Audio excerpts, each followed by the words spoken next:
Sreejith sir നമസ്കാരം.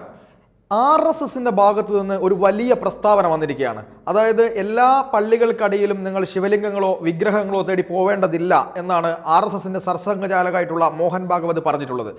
ഈ പറയുന്ന അയോധ്യ അടക്കമുള്ള ക്ഷേത്രങ്ങൾ ഭക്തിയുടെ അല്ലെങ്കിൽ വിശ്വാസത്തിൻ്റെ വികാരമായി നിലനിൽക്കുന്ന ഒരു കാര്യമാണെന്നും എന്നാൽ അത് ആ ഒരു അവസ്ഥയോടുകൂടി അവസാനിച്ചുവെന്നും എല്ലാ സമയത്തും ഇതിങ്ങനെ ആവർത്തിച്ചാൽ അത് ജനങ്ങളെ തമ്മിൽ ഭിന്നിപ്പിക്കുന്ന രീതിയിലേക്ക് പോകുമെന്നുമുള്ള വലിയൊരു അഭിപ്രായമാണ് അദ്ദേഹം പറഞ്ഞത്. ഇന്ന് മാത്രമല്ല, കുറച്ച് മുമ്പും അദ്ദേഹം ഇതേ ആവശ്യം അല്ലെങ്കിൽ ഇതേ ഒരു അഭിപ്രായം അദ്ദേഹം പ്രകടിപ്പിച്ചിരുന്നു. RSSന്റെ ഭാഗത്തു നിന്ന് കൃത്യമായ നിലപാട് പുറത്തു വരികയാണോ?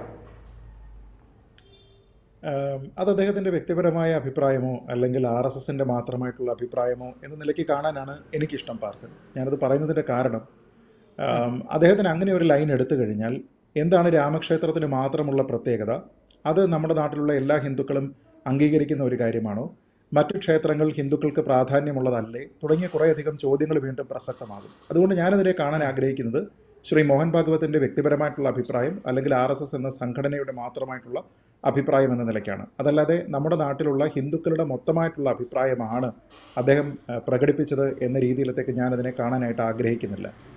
കാരണം ഇപ്പോൾ സംഭാലിൽ ഒരു വിഷയമുണ്ട്, ഗ്യാൻവാപിയിൽ ഒരു വിഷയമുണ്ട്. അത് എന്തുകൊണ്ടാണത് കേസായി മാറുന്നത്? അത് ഹിന്ദുക്കളുടേതായിട്ടുള്ള ക്ഷേത്രമായിരുന്നുവെന്നും അതിന് മുകളിലേക്ക് മുഗൾ ഭരണത്തിൻ്റെ കാലത്ത് ഒരു പള്ളി സ്ഥാപിതമായതാണ് എന്നും അതുകൊണ്ട് തന്നെ നമുക്ക് നമ്മുടെ സാംസ്കാരികമായിട്ടുള്ള നമ്മുടെ ഒരു അടയാളം അത് നഷ്ടപ്പെട്ടതിനെ നമ്മൾ വീണ്ടെടുക്കണം എന്ന രീതിയിലത്തേക്കുള്ള ചില ആൾക്കാരുടെ താല്പര്യമാണ്. അല്ലാതെ RSS അല്ലല്ലോ അക്കാര്യത്തിലെല്ലാം തന്നെ കേസ് കൊടുത്തിരിക്കുന്നത്. അപ്പോൾ അത് ചില വ്യക്തികളുടേതായിട്ടുള്ള താല്പര്യമാണ്. ആ ക്ഷേത്രവുമായി ബന്ധപ്പെട്ട് അവർക്ക് അഭേദ്യമായിട്ടുള്ള ബന്ധമുണ്ടാകാം, വൈകാരികമായിട്ടുള്ള അടുപ്പമുണ്ടാകാം.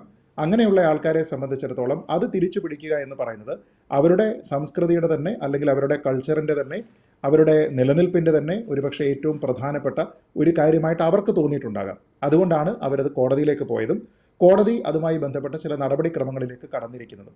അത് ലോങ് ആയിട്ടുള്ള ഒരു ലീഗൽ ബാറ്റിലാണ് എന്ന കാര്യത്തിൽ നമുക്ക് തർക്കവുമില്ല. അപ്പോൾ അത് സംഭാലിൽ തോന്നിയിരിക്കുന്ന ആൾക്കാരുണ്ടാകാം, നേരത്തെ പറഞ്ഞതുപോലെ ഗ്യാൻവാപിയിൽ തോന്നിയിട്ടുണ്ടാകാം, ഇനി മറ്റേതെങ്കിലും സ്ഥലത്തും അത് തന്നെ ഉണ്ടാകാം. അപ്പോൾ അതുണ്ടാകുന്ന സമയത്ത് അതിനെയൊന്നും തന്നെ നമ്മൾ തിരിച്ച് ചോദിക്കാൻ പാടില്ല. നമുക്ക് രാമക്ഷേത്രം കിട്ടിയല്ലോ, അതുകൊണ്ട് നമുക്ക് തൃപ്തിപ്പെടാം എന്ന രീതിയിലത്തേക്കുള്ള ഒരു നിലപാട് എങ്ങനെയാണ് ഒരു സമൂഹത്തിന് മൊത്തമായിട്ട് എടുക്കാനായിട്ട് സാധിക്കുക? അങ്ങനെയില്ല. ഓരോരുത്തരെ സംബന്ധിച്ചിടത്തോളം ഓരോ തരത്തിലുള്ള വൈകാരികമായിട്ടുള്ള കാര്യമാണ്. ഇപ്പോൾ എന്നെ സംബന്ധിച്ചിടത്തോളം എനിക്ക് എൻ്റെ നാട്ടിൽ സമാനമായ രീതിയിലത്തേക്കുള്ള ഒരു ക്ഷേത്രം ഇങ്ങനെ നഷ്ടപ്പെട്ടിട്ടുണ്ടെങ്കിൽ എനിക്ക് ഒരുപക്ഷെ ഏറ്റവും കൂടുതൽ വൈകാരികമായിട്ടുള്ള അടുപ്പം ആ ക്ഷേത്രത്തിനോടായിരിക്കാം. സംഭാലിൽ എന്ത് നടന്നാലും സാരമില്ല, എനിക്ക് എൻ്റെ ക്ഷേത്രത്തിനെ വീണ്ടെടുക്കണം എന്നുള്ളതായിരിക്കും വിശ്വാസിയായിട്ടുള്ള അല്ലെങ്കിൽ ഒരു പ്രാക്ടീസിങ് ഹിന്ദു എന്ന രീതിയിൽ ഞാൻ ചിന്തിക്കുന്നത്. അപ്പോൾ സംഭാലിലെ വിഷയം എനിക്ക് പ്രസക്തമല്ല, പക്ഷേ എനിക്ക് എൻ്റെ അമ്പലമാണ് പ്രസക്തം. അതേപോലെ തന്നെ സംഭാലിൽ കേസ് നടത്തുന്ന ആളിന് ആ ക്ഷേത്രമാണ് പ്രസക്തം, എൻ്റെ ക്ഷേത്രം അയാൾക്ക് പ്രസക്തമാവില്ല. അപ്പോൾ അതുകൊണ്ട് ലാർജറായിട്ട് നമുക്ക് ഹിന്ദുക്കൾ ഇന്ന ക്ഷേത്രങ്ങൾ മാത്രമേ ആവശ്യപ്പെടാവൂ എന്ന് ചിന്തിക്കാൻ പാടില്ല. അത് ഓരോരുത്തരുടെയും വൈകാരികമായിട്ടുള്ള പ്രശ്നമാണ്. കാരണം രാമജന്മഭൂമിയിൽ കേസ് കൊടുത്തിരിക്കുന്ന ആളല്ല സംഭാലിൽ കേസ് കൊടുത്തിരിക്കുന്നത്, അവിടെ കേസ് കൊടുത്തിരിക്കുന്ന ആളല്ല ഗ്യാൻവാപിയിൽ കേസ് കൊടുത്തിരിക്കുന്നത്. ഇനി ഏതെങ്കിലും ക്ഷേത്രം ഇപ്പോൾ മധുരയുമായി ബന്ധപ്പെട്ട് ഇങ്ങനെ ഒരു ലിറ്റിഗേഷൻ വരുന്നുണ്ടെങ്കിൽ അതും മറ്റാൾക്കാരായിരിക്കാം. ഇനി ഒരേ ആളിന് തന്നെ കൊടുക്കാം. ഇപ്പോൾ എന്നെ സംബന്ധിച്ചിടത്തോളം ഞാൻ ഇത്തരത്തിലുള്ള ഒരു ആക്ടിവിസ്റ്റായിട്ട് നിലനിൽക്കുകയാണ് എങ്കിൽ എൻ്റെ സമൂഹത്തിന് അല്ലെങ്കിൽ എൻ്റെ സമുദായത്തിന് നഷ്ടപ്പെട്ടിരിക്കുന്നതിനെ എല്ലാം തന്നെ തിരിച്ചു പിടിക്കണം എന്നുള്ളത് എൻ്റെ ഒരു ജീവിത ലക്ഷ്യമായിട്ട് എനിക്ക് വേണമെങ്കിൽ സ്വീകരിക്കുകയും ചെയ്യാം. ഇത് ഒരു ഭാഗം. രണ്ടാമതൊരു കാര്യം കൂടിയുണ്ട്. ഇത് ആരും കയ്യേറാൻ വേണ്ടിയിട്ടല്ല ശ്രമിക്കുന്നത്. ഒരു മുസ്ലിം ആരാധനാലയം ഒരു സ്ഥലത്ത് നിൽക്കുന്നുണ്ടെങ്കിൽ അത് ഡിസ്പ്യൂട്ടഡ് ആയിട്ടുള്ള ഏരിയ ആണെങ്കിൽ അതിനടിയിൽ ഒരു ഹിന്ദു ക്ഷേത്രം ഉണ്ടായിരുന്നു എന്ന് എനിക്കൊരു അഭിപ്രായം ഉണ്ടായിരുന്നെങ്കിൽ അത് എപ്പോഴാണ് നമ്മുടെ നാട്ടിലെ നിയമങ്ങളുടെ വ്യവസ്ഥാപിതമായിട്ടുള്ള കാര്യങ്ങളുടെ വിരുദ്ധമായിട്ടുള്ള ഒരു പ്രവൃത്തിയാകുന്നത്? എപ്പോഴാണ്? ഞാൻ ബലപ്രയോഗത്തിൽ കൂടി അവിടേക്ക് പ്രവേശിക്കാൻ ശ്രമിക്കുമ്പോൾ, ഞാൻ ബലം പ്രയോഗിച്ച് അത് കൈവശപ്പെടുത്താൻ ശ്രമിക്കുമ്പോൾ, ഞാൻ അവിടെയുള്ള ഇപ്പോൾ നിലവിലുള്ള ആരാധനാലയങ്ങളെ നശിപ്പിക്കാനായിട്ട് ഞാൻ ശ്രമിക്കുമ്പോൾ, ഈ സമയത്താണ് അത് നിയമവിരുദ്ധമായിട്ടുള്ള ഒരു പ്രവൃത്തിയായി മാറുന്നത്. മറിച്ച് എനിക്ക് ഈ നാട്ടിലുള്ള നിയമവ്യവസ്ഥ എനിക്ക് നൽകുന്ന അവകാശമാണ് എനിക്ക് ലീഗലായിട്ട് കേസ് കൊടുത്ത് ഈ നാട്ടിലുള്ള നിയമം അനുസരിച്ച് കോടതി ഈ കാര്യത്തിലൊരു അന്തിമ തീരുമാനത്തിലേക്ക് എത്തട്ടെ എന്ന് ചിന്തിക്കുന്നത്.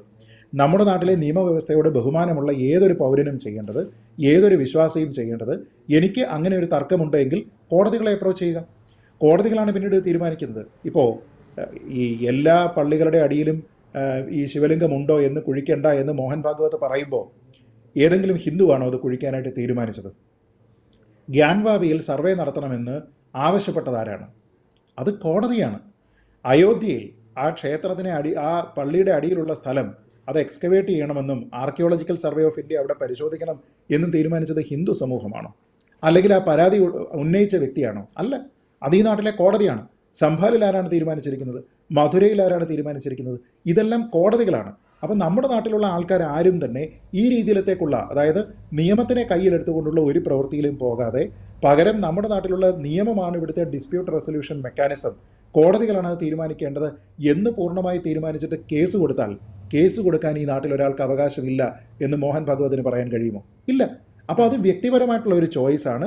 ആ ചോയ്സ് എക്സസൈസ് ചെയ്യാനുള്ള താല്പര്യം ഇൻഡിവിജ്വലായിട്ട് ആൾക്കാർക്ക് വിടുക എന്നുള്ളതാണ് പ്രശ്നം. ഞാൻ കരുതുന്നത് മോഹൻ ഭാഗവത് അവിടെ ശരിക്കും പറയേണ്ടിയിരുന്നത് ഇത് വ്യക്തിപരമായിട്ടുള്ള ചോയ്സാണ്, നിങ്ങൾ നിയമപരമായിട്ടുള്ള മാർഗ്ഗങ്ങൾ സ്വീകരിച്ച് ഈ കാര്യത്തിലേക്ക് പോകുന്നതിൽ യാതൊരു വിധത്തിലുള്ള പ്രശ്നവുമില്ല. പക്ഷേ സാമുദായികമായിട്ടുള്ള ഒരു സ്പർദ്ധയുണ്ടാക്കുന്ന രീതിയിലത്തേക്ക്, ഇത് ഫിസിക്കലായിട്ടുള്ള ഒരു അറ്റാക്കായി മാറുന്ന രീതിയിലത്തേക്ക് പോകാതിരിക്കാൻ നിങ്ങൾ ശ്രദ്ധിക്കണം.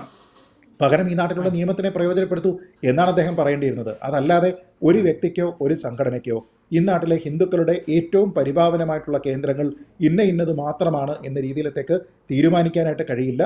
അത് അങ്ങനെയുള്ള വ്യവസ്ഥാപിതമായിട്ടുള്ള യാതൊരു വിധത്തിലുള്ള ചട്ടക്കൂടുകളും ഹിന്ദു മതത്തിലില്ല.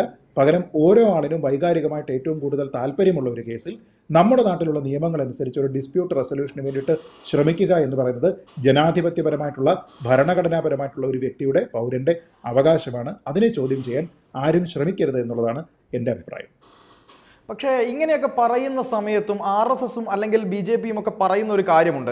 അതായത് ഇത്തരത്തിൽ ശിവലിംഗങ്ങൾ അല്ലെങ്കിൽ വിഗ്രഹങ്ങൾ പള്ളികൾക്കടിയിൽ ഉണ്ട് എന്ന് പറഞ്ഞു പോകുന്ന സമയത്ത് അവിടെ ഏതെങ്കിലും ഒരു തരത്തിലൊരു സാമുദായികപരമായ സ്പർദ്ധ ഉണ്ടാകുന്ന സമയത്ത് പ്രതിപക്ഷവും അതുപോലെ തന്നെ ഇവിടുത്തെ സുഡാപ്പികൾ എന്നൊക്കെ വിളിക്കുന്ന ആളുകളുണ്ടല്ലോ, അതായത് ഇസ്ലാമികപരമായിട്ട് വർഗീയത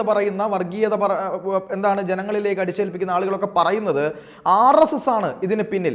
അതിന് ഇസ്ലാമിക തീവ്രവാദികളൊന്നുമില്ല. എല്ലാ ആളുകളും, അതായത് ഇവിടുത്തെ മതേതരം എന്ന് പറയുന്ന മാധ്യമങ്ങൾ ഉൾപ്പെടെ പറയുക ഇത് സംഘപരിവാറിന്റെ സൃഷ്ടിയാണ്, ഇത് കേന്ദ്ര സർക്കാരാണ് ഇതിന്റെ പിന്നിലുള്ളത് എന്ന് പറഞ്ഞുകൊണ്ട് ഒരു പൊതുവായി ഇതിനെ RSSന്റെ തലയിലേക്ക് വെച്ച് കിട്ടുന്ന ഒരു രീതിയുണ്ട്. അത്തരമൊരു രീതി കൂടി വന്നത് കൊണ്ടായിരിക്കില്ലേ അദ്ദേഹം ഇത്തരമൊരു അഭിപ്രായം പറഞ്ഞത്? അല്ല, അങ്ങനെയാണെങ്കിൽ അദ്ദേഹം നടത്തേണ്ടുന്ന ഒരു ജനറിക് സ്റ്റേറ്റ്മെന്റ് അല്ല. ഇവിടെ ഏതെങ്കിലും രീതിയിലുള്ള വ്യവഹാര നടപടികളുമായി പോകുന്നത് RSSകാരാണ് എങ്കിൽ അദ്ദേഹത്തിന് പറയാം, അതിൽ നിന്ന് അവരെ പിന്തിരിപ്പിക്കാം.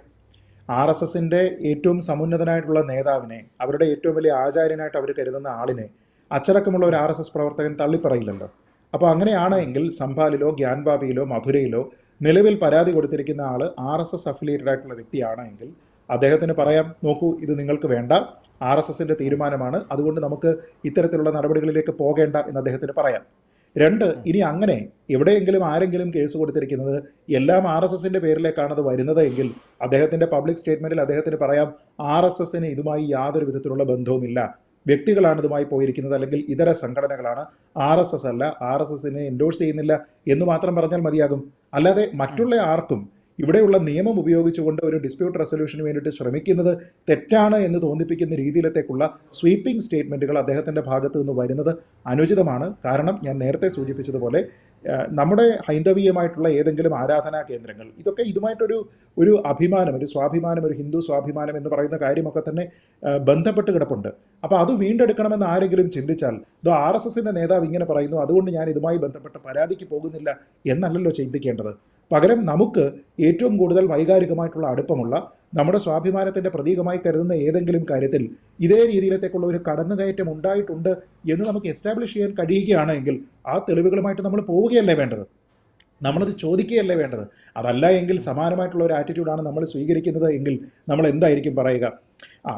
നമ്മൾ കുറേയധികം രാജ്യങ്ങളുടെ സ്വാതന്ത്ര്യത്തിന് വേണ്ടിയിട്ട് ശ്രമിച്ചു, 2-3 രാജ്യങ്ങൾക്ക് സ്വാതന്ത്ര്യം കിട്ടി, ഇനി മറ്റ് രാജ്യങ്ങൾക്കൊന്നും സ്വാതന്ത്ര്യം വേണ്ട, അതൊക്കെ ബ്രിട്ടീഷുകാരെ കയ്യിൽ വെച്ചോട്ടെ എന്നുള്ളൊരു നിലപാട് നമുക്ക് സ്വീകരിക്കാൻ കഴിയുമോ? അങ്ങനെയില്ല. നമുക്ക് ഏറ്റവും പ്രധാനമായിട്ട് തോന്നുന്നത് നമ്മുടെ കാര്യമാണ് എന്നതുപോലെ തന്നെ RSSന് ഒരുപക്ഷെ അത് രാമക്ഷേത്രമായിരിക്കാം, മറ്റുള്ള പല ആൾക്കാർക്കും മറ്റു പല ക്ഷേത്രങ്ങളുമാണ്, അത് അവരുടെ സ്വാതന്ത്ര്യമാണ് എന്നതാണ് ശ്രീ മോഹൻ ഭാഗവത് മനസ്സിലാക്കേണ്ടതും ആ നിലയ്ക്കാണ് അദ്ദേഹം പ്രതികരിക്കേണ്ടതും. RSS ഇതിലേക്ക് പോകേണ്ട എന്ന രീതിയിലത്തേക്ക് അവരെ പിന്തിരിപ്പിക്കാനുള്ള എല്ലാ സ്വാതന്ത്ര്യവും അദ്ദേഹത്തിനുണ്ട്. പക്ഷേ ഹിന്ദു മതത്തിൽ മൊത്തത്തിൽ ആൾക്കാർ എന്തൊക്കെ ചെയ്യണം എന്തൊക്കെ ചെയ്യണ്ട എന്ന് തീരുമാനിക്കാനുള്ള അധികാരം ഒരു സംഘടനയ്ക്കും ഒരു വ്യക്തിക്കുമില്ല. അത് ഇൻഡിവിജ്വൽ ചോയ്സാണ്. യെസ്, എന്തായാലും RSS എന്ന് പറയുന്ന സംഘടനയ്ക്ക് ഹിന്ദുക്കളുടെ മൊത്തത്തിലുള്ള അവകാശത്തെയോ അല്ലെങ്കിൽ ഏതെങ്കിലും ഒരു പ്രാദേശികമായ ഒരു ക്ഷേത്രത്തെ വീണ്ടെടുക്കുന്ന കാര്യത്തിലോ അത് ചെയ്യരുത് എന്ന് പറയാനുള്ള അവകാശമില്ല. മാത്രവുമല്ല RSSനുമായി ബന്ധപ്പെട്ട കാര്യങ്ങളാണെങ്കിൽ ഞങ്ങൾക്ക് ഈ കാര്യത്തിൽ ഉത്തരവാദിത്തമില്ല, നിങ്ങൾ നിയമപരമായി പോയിക്കോളൂ എന്നതാണ് അവർക്ക് ചെയ്യാൻ കഴിയുന്ന കാര്യമെന്നാണ് അങ്ങയുടെ അഭിപ്രായത്തിലൂടെ എനിക്ക് മനസ്സിലാവുന്നത്. അത് തന്നെയാണ് പല സോഷ്യൽ മീഡിയ ഗ്രൂപ്പുകളിലും ഞാൻ ഇന്നും കണ്ട ചില കമൻറ്റുകളിലൊക്കെ മനസ്സിലാവുന്നത്. എന്തായാലും ഈ രീതിയുമായി ബന്ധപ്പെട്ട് എന്താണ് RSS ഉദ്ദേശിക്കുന്നതെന്നൊക്കെ നമുക്ക് വഴിയെ കണ്ട് മനസ്സിലാക്കാം. എന്തായാലും ഈ ചർച്ചയുമായി സഹകരിച്ചതിന് ഒരുപാട് നന്ദി. കൂടുതൽ വാർത്തകളും വിശേഷങ്ങളും നിങ്ങളിലേക്ക് എത്താൻ ABC മലയാളം സബ്സ്ക്രൈബ് ചെയ്യുക, ബെൽ ബട്ടണും അമർത്തുക.